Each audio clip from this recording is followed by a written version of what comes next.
Good morning, everyone. Morning. Morning. And welcome to the Museum of Science and Industry in Chicago. I'm Chevy Humphrey, the president and CEO, and I'm so pleased that we're all here today overlooking beautiful Jackson Park, where the cherry blossoms trees are in full bloom. It's just absolutely beautiful and stunning. I want to welcome all of our guests, including Governor Pritzker, Commissioner Avis Lavelle, General Superintendent and Chief Executive Officer Mike Kelly, Commissioner Gia Biaggi, Deputy Mayor Samir Mayakar, and the community, business, and civic leaders who have joined us today. The Obama Presidential Center will be a welcome addition to Chicago's South Side and a fantastic neighbor to the museum. It will benefit the entire community, providing new cultural and educational opportunities and inspiring a new generation of engaged citizens and leaders. It is my honor and privilege today to introduce Mayor Lori Lightfoot. I'd like to thank the mayor for her support of Chicago's museums and cultural institutions in our community. Her investing in our neighborhoods has such a positive impact that helps create brighter futures for our youth. We are grateful for your leadership. Thank you. Please join me in welcoming Mayor Lori Lightfoot.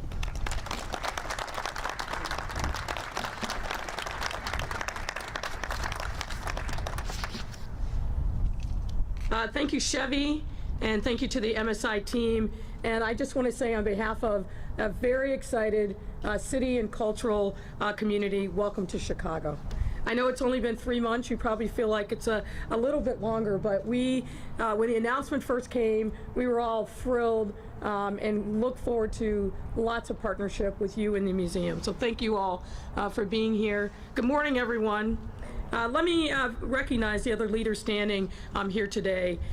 Illinois Governor J.B. Pritzker. And I'm just going to say, depart from script, thank you, Governor, for your leadership, and thank you in particular for really rising and seeing a need here in our city. We are grateful for the additional vaccine that the state will be sending our way. It helps us keep moving forward on the important work that we've been about here in the city about getting folks vaccinated. And we wouldn't be able to do this without your partnership and support. So thank you.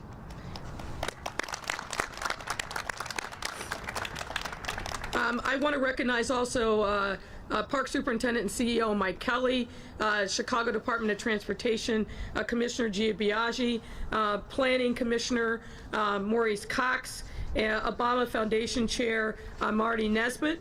I also want to recognize and thank the other city leaders and community stakeholders for being here and helping make this incredible moment possible. Folks, today is a very exciting day for our city and state. Our next big step in a mission to create opportunities for our residents, one of whom who have in communities that have been disinvested for way too long. Over the course of this long, torturous year, we've encountered numerous challenges that have forced us to reckon with the socioeconomic fault lines that stymie the success of our residents, especially those on our south and west sides. And to eliminate these fault lines once and for all, it's imperative that our COVID recovery is equitable, sustainable, and above all else, inclusive of all residents. And the way that we do that is by identifying and pursuing opportunities now that will kickstart our economy and place our values of equity and inclusion at the heart of that work. That's why today we're gathered here to announce the start of an unprecedented more than $200 million investment in public dollars to Jackson Park, Woodlawn, and other communities. We intend for these dollars to be transformative. This is an investment that Southside residents have been asking for far too long, and will enhance our historic Jackson Park, generate good-paying, sustainable jobs for residents in the surrounding area, and ensure that these residents, and particularly long-time residents in particular, will be able to participate in and take advantage of our post-pandemic economy, and importantly, be able to afford to remain here in their neighborhoods. And this will amplify the positive catalytic impact of the Obama Presidential Center. For the South Side and our city as a whole, the Obama Presidential Center and the capital investments we are making combined, are making alongside it, are the true embodiment of what it means to create inclusive economic growth. All too often, Black and brown residents, like the ones who call our South Side home, have historically been left behind and left out of our city's economic recovery efforts. No more. By providing jobs and other opportunities to residents in a nearby community, we will be able to ensure that they have the full access to opportunity, to unlock their untapped potential and talent. And that's why we're making smart investments in infrastructure that will create jobs that pay a living wage right here in their communities. And let me give you a couple of examples. In partnership with the Chicago Department of Transportation, we will create more and better green space in the footprint and surrounding neighborhoods, improve connectivity for safety for pedestrians and bikers, and to accommodate future traffic demands, projects that will create good-paying, sustainable jobs for residents and boost our economy thanks to improved roadways and further enhance the Southside's museum campus as a world-class destination. Furthermore, in partnership with the Chicago Park District, we will also begin to make improvements within Jackson Park, starting with a new running track that is set to open this summer. The completion of this running track, in addition to creating jobs, will create a new space for residents to gather in and enjoy. I want to thank Chicago Park District Superintendent and CEO Mike Kelly, Chicago Department of Transportation Commissioner Gia Biaggi for making these projects possible and giving residents further access to the socioeconomic resources they deserve. Today's announcement doesn't stop there, though. Creating good paying and sustainable jobs is incredibly important, but so is making sure residents will be able to remain in their homes to be able to take advantage of them. And that's why our Department of Housing, led by Commissioner Marissa Navarro, and Department of Planning and Development, led by Maurice Cox, have been working tirelessly since the start of this administration with community leaders and stakeholders to implement multiple community-driven resources to set the stage for future private investment in areas near the Obama Presidential Center. And I just got to give my hats off to Commissioner Cox and Commissioner Navarro. Literally hundreds of community meetings personally attended to by them, hundreds of conversations with relevant stakeholders, and that is what's led to some of the announcements that we're going to be making today.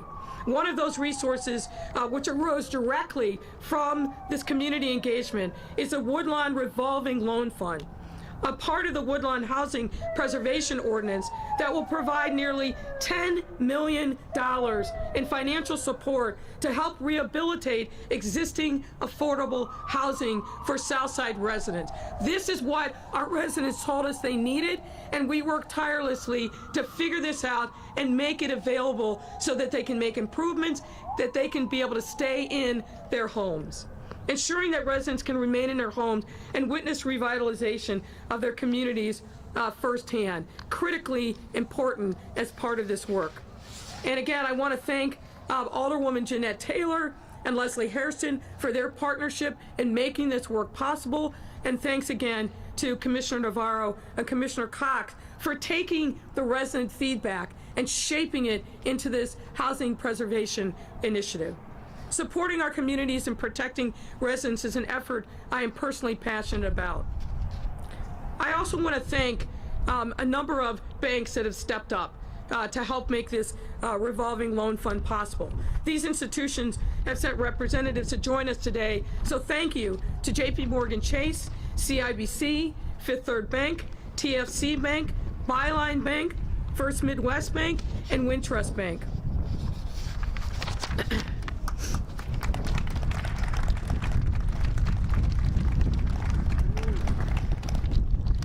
A beautiful but brisk Chicago spring day. Let me also say that aside from these investments, our team have also been active in the surrounding areas, particularly the 63rd and Cottage corridors, as part of our Invest Southwest initiative. We will be investing an additional $100 million to the Western Gateway to the Obama Center at 63rd and College, which will include a complete renovation of the Green Line station, new office building, and creation of space for a new federally qualified healthcare centers. There has truly never been a better time to invest in our South Side. As a city, we are not just talking, we are doing. And we urge others to follow our lead and bet on the South Side.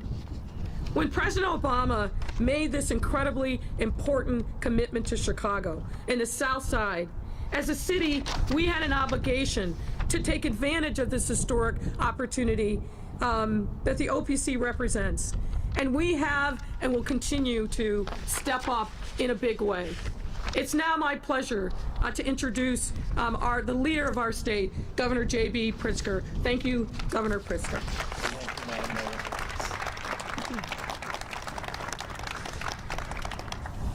Thank you very much, Madam Mayor, and welcome to everybody. This is one of my favorite places to be here at this museum. I've visited as a child many times, brought my children here many times, and I just love it at this location. And I don't think I've ever experienced quite the cold wind that we're experiencing, but you know, we said the Obama Center would blow you away, so.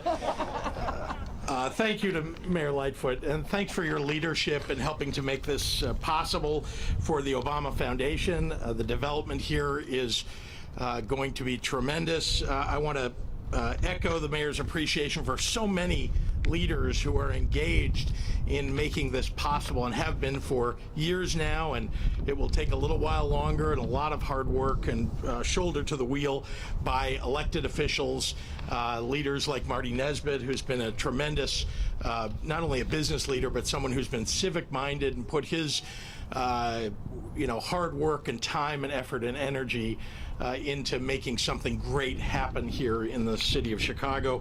There are many others to thank, and I won't repeat all the names, but I want to say that these have been challenging times for everyone, and it's created a whole lot of obstacles for our state's residents, our small businesses, our frontline workers, and those challenges have underscored the vital importance of smart investments that open doors for working families, to strengthen our communities, and to ensure that nobody falls through the cracks. From the center's You Are America message, to the new Chicago Public Library branch, to the Women's Garden and Great Lawn, this complex will exemplify the Obama Foundation's commitment to being a place for the community as much as a space within it. Perhaps most importantly, the collaboration of the city and the state's initiatives with the developments of the Obama Presidential Center unlocks far more jobs and tourism and economic activity than any one entity could pursue by itself. So I'm particularly proud of our state's Department of Transportation's plan, working with the city to support additional green space in this neighborhood, making it safer for pedestrians and for bicyclists to access the area, improving park trails, and rerouting road traffic accordingly. This transformation is in part made possible by $174 million of state investment in this project, an investment that will help create thousands of direct and indirect jobs supported by the development of the Presidential Center. As we approach the halfway mark in our effort to vaccinate our adult population, our next highest priority is focusing on building the prosperous future that all Illinoisans deserve. It's what President Obama stood for and strived for throughout his presidency, so it's no surprise that the Obama Foundation is furthering that mission. The Foundation's leader is someone who, despite all of his success, doesn't often take the spotlight because he's a man of great humility, a man without whom this moment would not be possible. Obama Foundation Board Chair Marty Nesbitt. Marty?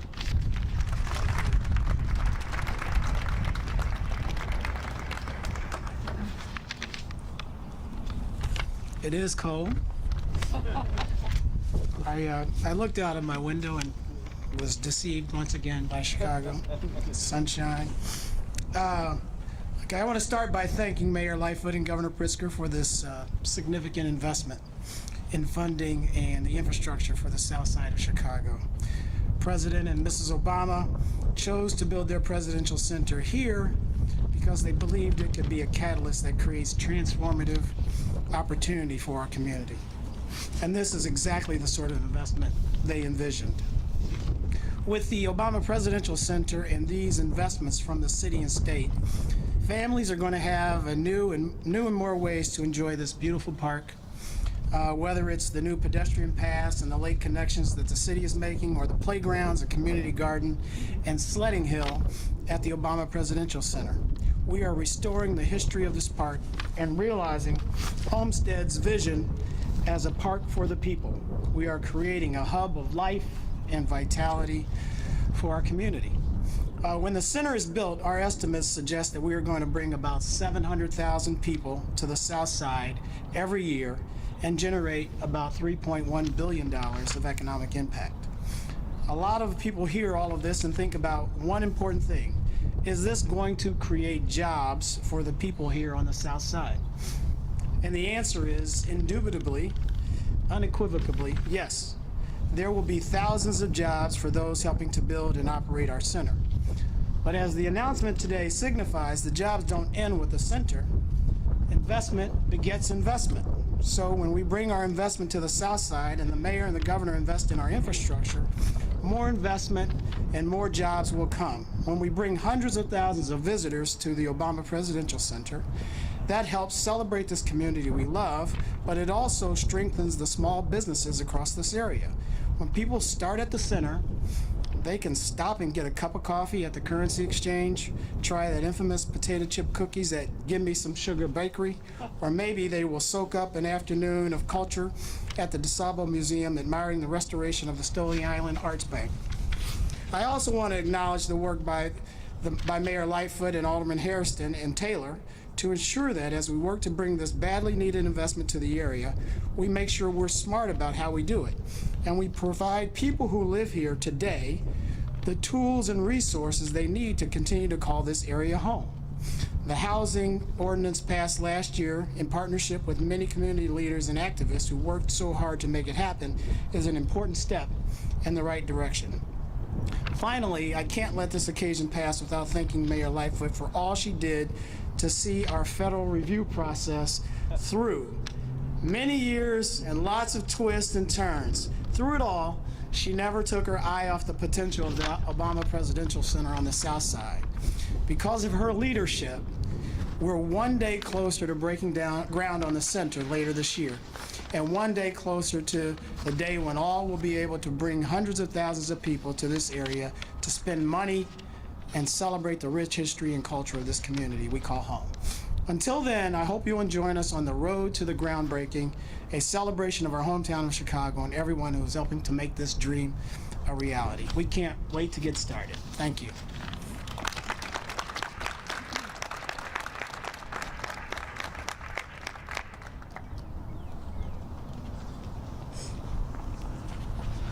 Thank you, Marty. I can assure you we are very excited to break ground. Very excited. I want to echo everyone. I certainly want to thank Governor Pritzker for being here today and all his support. I want to thank Mayor Lightfoot, of course, for her leadership and support. And on behalf of the Chicago Park District Board of Commissioners, I also want to thank you, President Humphrey, for your hospitality today and the warmth you're bringing to us with your smile. And last, I, of course, want to thank everyone from the Woodlawn community.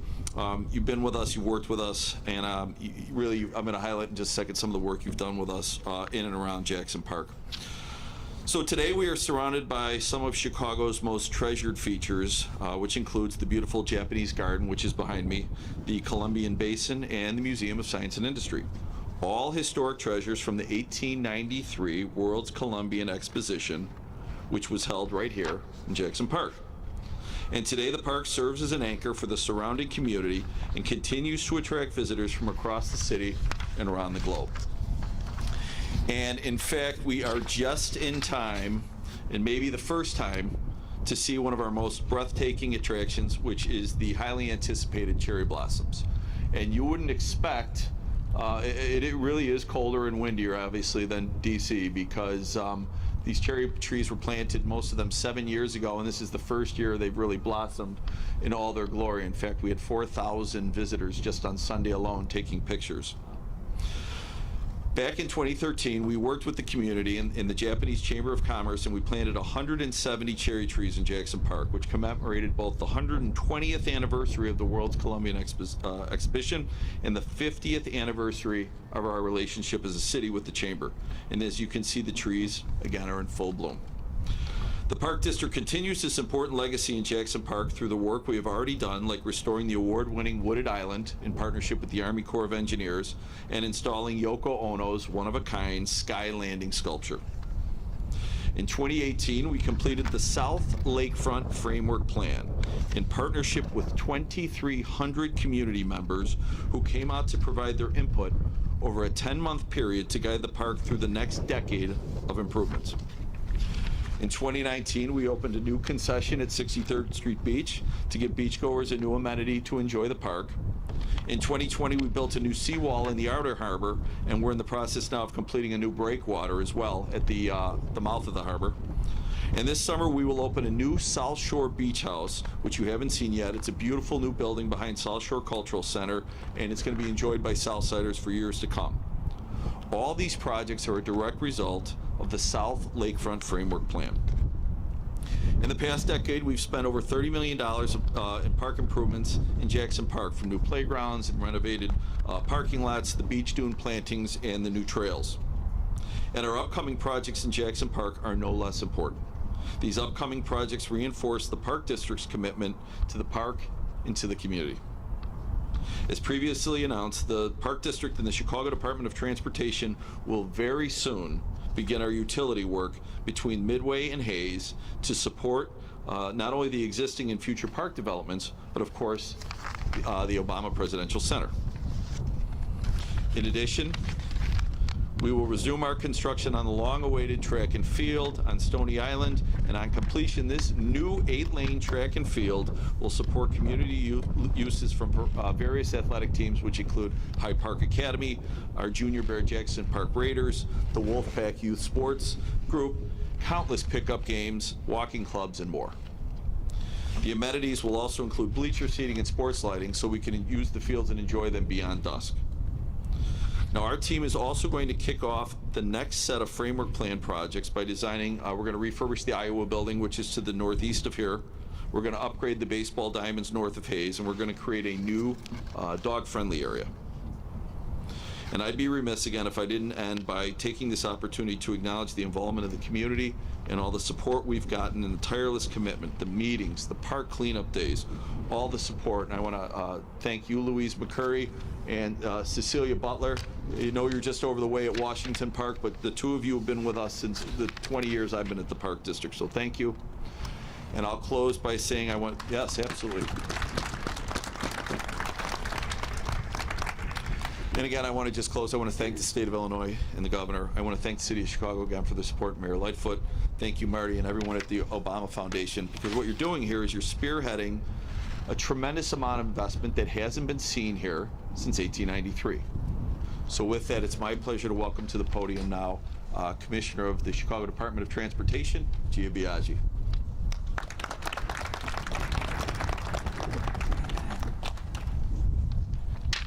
Thank you, Superintendent Kelly. And for those of you who know a little bit about me from the past, I spent a lot of years at the Park District. It's great to see you, Louise and Cecilia, as well. And it's really fantastic to be here today. Thank you, Mayor Lightfoot, for your leadership and support on this project. And thank you to the Museum of Science and Industry for hosting us here today. And indeed, it is brisk. And a special thanks to Governor Pritzker and Jose Rios, who's representing the Illinois Department of Transportation, for the state's contribution, as you heard, $174 million for transportation and mobility improvements that tie this whole investment together in and around Jackson Park. You know, as Mayor Lightfoot said, the creation of the Obama Presidential Center presents us this historic opportunity, and I think we've heard about the transformation that is right ahead of us. And as many as you know and have participated in, at CDOT we also went through an extensive community engagement process to really understand what some of the challenges were to moving in and around the park and to making sure that this investment matches the capacity needed to make sure that all of the investments are working well. So at CDOT, we're looking forward to getting going on this plan and that better connected space that you heard about, combined with the Park District improvements and our own. That's 5 new acres of parkland as part of this campus. It's a dramatic improvement that will really make better connections for pedestrians and cyclists, and it will create that world-class destination right here on the south side. So the design includes off-street trails, the new pedestrian and bike underpasses that will extend the network of trails in and around Jackson Park, connect to the lakefront, and eliminate the need to cross busy streets. There will be road closures, of course, inside the park that create that new parkland, as well, with the first closure starting along South Midway Plaisance from Stony Island to Cornell Drive sometime later this summer. In a later phase of the project, we'll be closing Cornell Drive between North Midway Plaisance and Hayes Drive and converting what's now a 6-lane roadway into parkland. We've also designed, that's great, we should applaud that. It's a rare opportunity to do that anywhere in the city. We've also designed a series of very strategic safety and operational improvements that can accommodate the resulting shift in traffic patterns. We'll be adding lanes on key corridors, improving operations to get rid of those existing bottlenecks, and to ensure that whether you're on foot, on bike, in a car, taking public transit, we hope to get to where you need to be, that it's easy, it's seamless, and it accommodates the future traffic demand. We recognize, though, that construction projects can be disruptive, especially ones in transportation.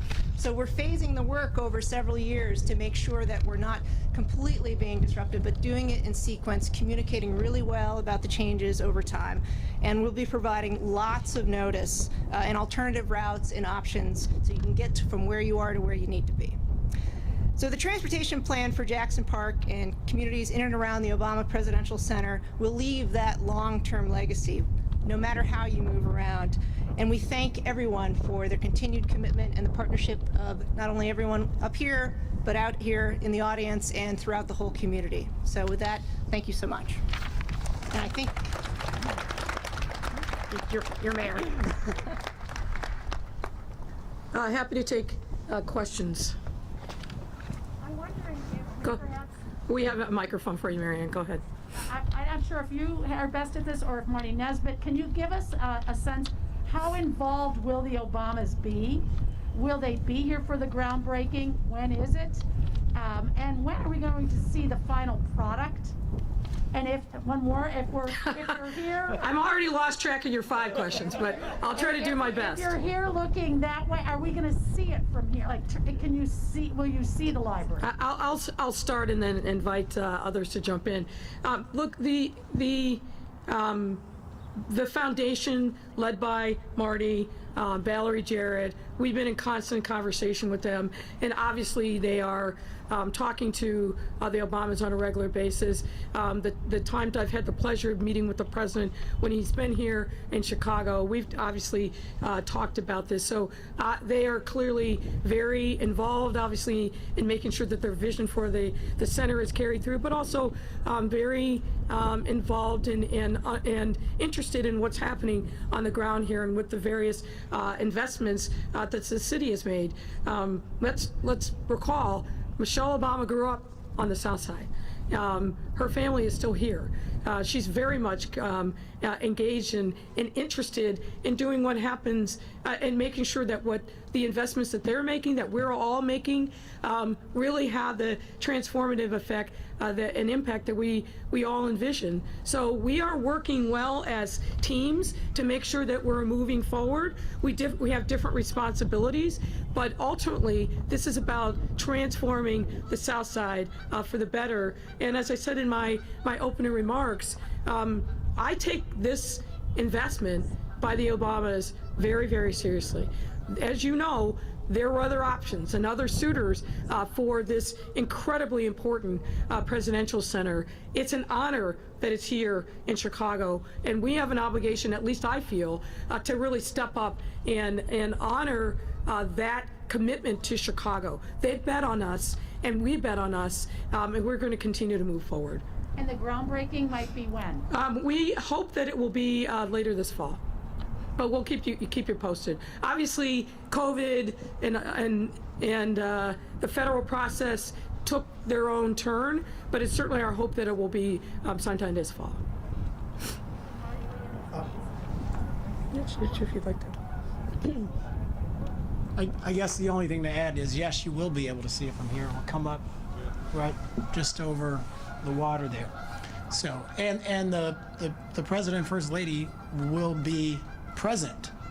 You know, they will spend time here at the center. They will be here for the groundbreaking, and they'll be here well into the future as the center executes its plan to help the community, strengthen the community, and make this a better place. Okay, I'm sorry I have to dash, but thank you. Thanks. Mayor, good morning, Mayor. Good morning. The announcement today is $200 million in parks and transportation. Previously it was announced as $170 million from the state.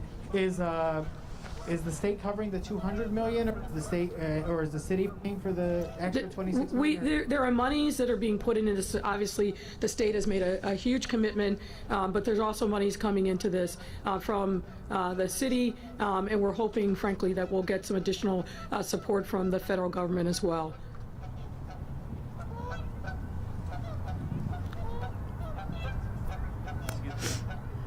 Oh, I'm Aaron Gettinger from the Hyde Park Herald. Welcome to Hyde Park. What do you make of Alderman Harrison and Taylor not being here this morning? Look, we've been in a lot of conversation with each of them, and I wouldn't read too much into them being here or not being here. We have not been able to do the work without them. They have been crucial, particularly the Woodlawn Housing Preservation Ordinance. That was a result of a lot of blood, sweat, and tears by everybody, and they've been really on the lead on this. We are in conversation on a regular basis with them, and fundamentally, they want, which we all want, to make sure that this community benefits from the work that's been put in here, and we've made a commitment to them. The $10 million in the resiliency fund, the work that we're doing in the gateway to the Obama Center, all of that is a result of us hearing both the alderwoman and the community on what the needs are. So we're committed to making sure. It wasn't that much of a speech anyway. But we're committed to making sure that we are working in partnership with both of them. I talked to Alderman Harrison last night about another issue related to this. This is going to be an iterative process that must continue to engage the residents and obviously the local elected officials. The Park District and CDOT commissioners may be able to address this more. Yeah. Can you guys possibly speak to minority contracting and hiring in the city work that's going on and the Park District work that's going on Mike, with you all want to this talk to that? investment right now? Sure. So obviously, MBWB hiring is front and foremost for us. Yeah. Well, specifics. First of all, the track and field. So the track and field is almost done. Thank goodness. It's 80% done. We worked closely with Alderman Harrison on a community hiring program. We met all the MBWB numbers. I think it's 30 and 6 on the track and field. On the utility work, hopefully will start next week, and we start mobilizing tomorrow. Again, those will meet all the MBWB numbers. That's it from the Park District side on that.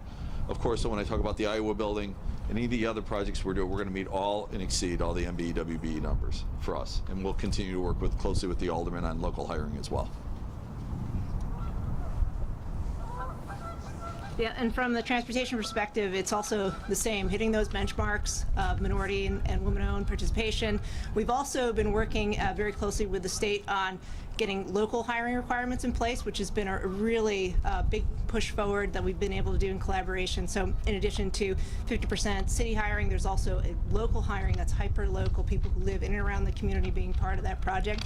And we're doing that throughout this project and then all of the capital projects in our program, working with organizations like Chicago Cook Workforce Partnership to make sure that we're getting folks not only in the pipeline but into jobs for long-term careers. Mayor, this is Mitch with the Sun-Times. When will tree cutting begin, and what is the latest estimate on how many trees will be cut? You want to talk to that? I'll have Commissioner Biaggi talk about any work that's going to be done. But, you know, as somebody who really values green space, and particularly trees, we're going to minimize any trees that need to be removed. Go ahead, Julia. Yes, we've worked very hard to make sure that we're avoiding the migratory flyway season with our tree cutting, so we'll be working on the outskirts of that. So you'll see some of that work begin associated more toward the fall, so to make sure that we're not disrupting some of the migration patterns and the need for the trees to be in place. So it'll be an iterative process with each component of the project, but really focused on the fall for some of those removals. We can get that to you. I think we have time for one or two more questions. Just had a couple of off-topic questions. Oh, go ahead, great. Mayor. First of all, have you yet seen the Adam Toledo video, and can you comment at all on the family's request to put off releasing it for some time? It's multiple videos, and I have now, yes, seen, I think, all of them. Look, this is a difficult set of circumstances. First and foremost, we have a family that is still incredibly in the throes of grief. A mom and father who have lost their son, siblings that have lost their brother, grandparents. So I want to be respectful of the family, but I also do think that something like a police-involved shooting, particularly under these circumstances, it's important for us to be transparent. We try to be as transparent as we can, and we're going to work with the family to move this process along.